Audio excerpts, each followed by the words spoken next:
Hello and welcome to Deck Builders Staten Island, where we talk all things outdoor living.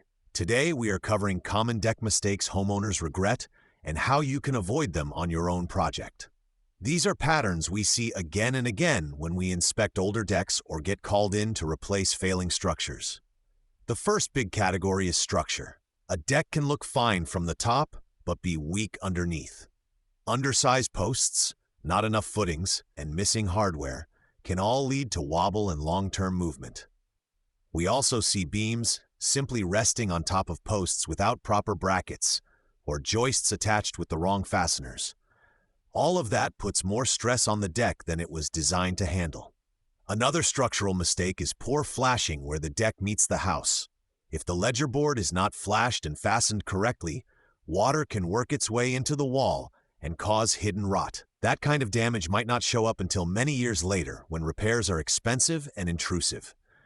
Getting the connection point right from day one is one of the most important parts of a safe deck build. Next, layout regrets. A common one is building a deck that is big enough on paper but awkward in real life.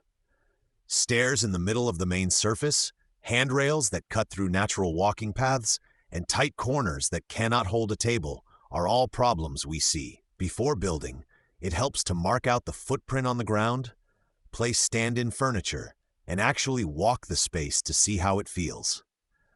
Materials also play a big role in long-term satisfaction. Some homeowners choose the lowest cost wood boards without realizing how much maintenance they will need in Staten Island's weather.